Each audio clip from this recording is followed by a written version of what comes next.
After realizing there's a whole community of fire alarm collectors out there and just how awesome this hobby is, one of the most common questions I get from someone just starting with this hobby is what is a good first fire alarm, what is a good first pull station, and what is a good first fire alarm control panel to get.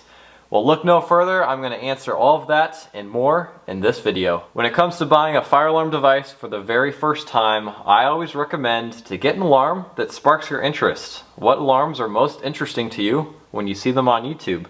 For a lot of people, it's the alarm that's in their school or workplace. With that being said, there's still some things that you should know before you buy fire alarm devices. When it comes to buying a simplex fire alarm, make sure it is a model that is not addressable and does not have the smart sync feature, or at least has the option to turn that feature off. That is if you're not planning on wiring it to a simplex fire alarm system. When you're purchasing a fire alarm, make sure that the listing says that the alarm is actually working. There are a lot of people that try and sell broken fire alarm parts. You're definitely also going to want to make sure that if the fire alarm needs one, it comes with its mounting bracket. Some fire alarms need mounting brackets in order to mount them to the wall, and some fire alarms require their mounting brackets in order for you to even power it.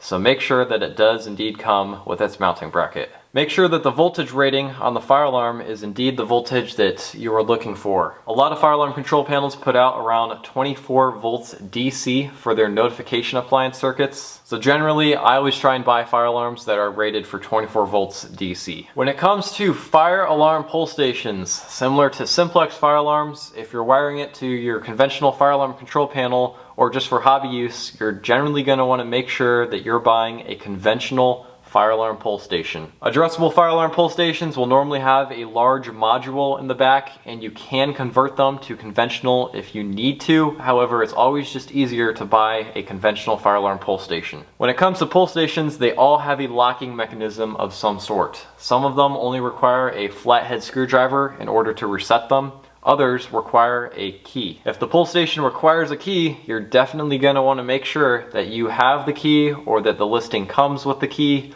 or that you know where you can get the key so you can pull and reset your fire alarm pull station. When it comes to fire alarm control panels, if you're just starting, I highly recommend you get a conventional fire alarm control panel. Even if it's just a 2-zone basic fire alarm control panel, you're still going to be able to wire up a lot of things to it, learn a lot, and have a lot of fun with it. Before you purchase a fire alarm control panel, I always recommend you research and find its wiring diagram and instruction manual online. Make sure that you know how to use the panel, that you would know how to wire it. You might also be able to find some YouTube videos about that fire alarm control panel. I get a lot of questions when it comes to wiring specific panels. Note, every one of these panels usually has a wiring diagram that is posted public online. If you have any specific questions about any specific panels, definitely check out its wiring diagram and instructions that are online. As I'm wiring up the fire alarm control panels that I own, if I have any questions about it, I'm normally able to find an answer to those questions with what's already written about it online. Now, with all that being said, I still commonly get the question of what specific make and model of fire alarm pull station and fire alarm control panel do I recommend for someone who is purchasing their equipment for the first time. If I had to give a recommendation, here's what I'd recommend. For a first fire alarm horn strobe, I would recommend the Gentex Commander 3. It's a very easy fire alarm to wire up. It's multi-candela and it's multi-tone.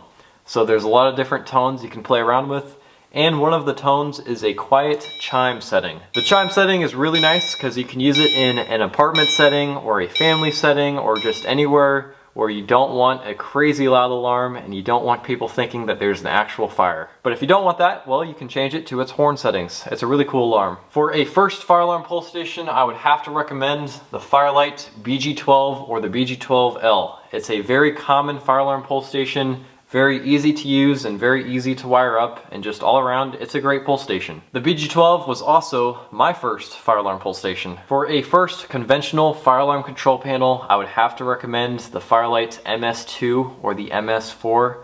They're great starter fire alarm control panels. They're easy to wire up, easy to understand and learn how to use. It was my first fire alarm control panel, and I had a lot of fun with it. And that's my advice when it comes to acquiring your first fire alarm devices. You can still have a lot of fun and learn a lot with a small collection, or you can choose to continue growing your collection and you might one day have a garage full of fire alarms like I do.